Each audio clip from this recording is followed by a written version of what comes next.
बंधु शुभ संध्या। आज मु आपण मानकु कहिबी कार्तिक जन्म वृत्तांत। जेतेबेले पार्वती तपस्या करिया को जाइथिले सेतेबेले शिवं को विवाह करागला। शिव तपस्या रहिथिले तांको विवाह न कले माने संसार संतुलन ठीक रहिबनी।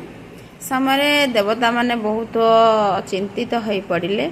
से माने जाहि नारद को कहले। नारद कहले कि माँ पार्वती तो तपस्या लीन हेलेन जे शिव को वरण करिवे कि शिव तपस्या अच्छी किपरि कौन करा जीवो। से कौन कले ना शिव को तपस्या भंग करागला। शिव पार्वती विवाह सरला। शिव जो पार्वती विवाह सरला तेणु तारक नामक एक राक्षस स्वर्ग को कौन कले ना स्वर्ग को आक्वार कले, आक्रमण कले। जहाँफल कि शिव देवता माने कौन सी यज्ञर फल पाइले नहीं। जहाँ फल यज्ञर फल पाइले से माने जाएंगे यज्ञर आहुति से माने खाद्य रूपे ग्रहण करथांती। से यज्ञ न दिज्व से यज्ञ अन्न न दिज्व से कि मंत्र द्वारा जेपरी मुक्त करा जाए से खाद्य हूँ देवता मानकर सैया। तेणु से कौन करागला ना जिते यज्ञ अन्न न मिला से देवता माने भाड़ेणी पड़ला जे कौन तारका को किपरि तारका असुर को मारे। तारकासुर तो बर पाई जे शिव पार्वती गर्भर जो पुत्र जन्म हम सी ताकू मार। तेणु सी कौन कले ना जानले जे शिव तो लीन हो सती तो मरी जाइछन्ति। शिव तो ए विवाह करेनि कौन हम। तापर से कौन कले ना शिव पार्वती विवाह कराइले। कंदर्प को पठाइले। कंदर्प कामदेव रति को पठाई से माने कौन कले ना कामसर माइले। शिवंकर से कामसर माने तांकर काम उत्पन्न होला। दी जण विवाह होला। विवाह होला पर तांकर पुत्र संतान को कामसर मराला।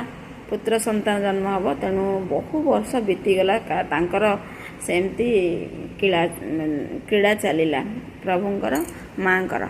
यही चल देवता माने मनरे बहुत भाड़े कौन करेंगे बहुत दिन गलापर से माने कौन कले ना वन को कौन सी रेत माने स्पलित हैलानी कौन करेंगे। बहुत दिन गलापर से माने कौन कले ना गले विप्र मान को पठाइले। ब्राह्मण मान पठाइले। ब्राह्मण को देखी पार्वती को लज्जा लगिला।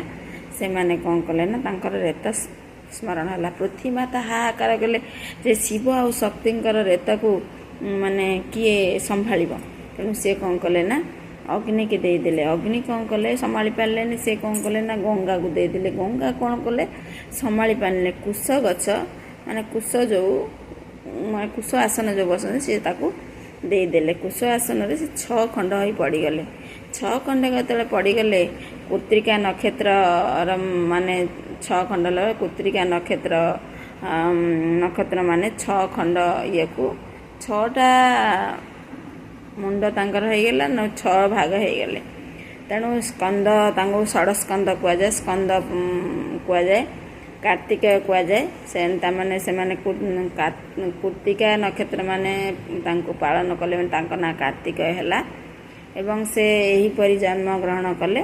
कार्तिक जन्म वृत्तांत आपण जानतु। तापर आप गणेश किपरि जन्म लाभ कले मुझे विषय आपण मानक आगो को कहि रहउची। जय जगन्नाथ।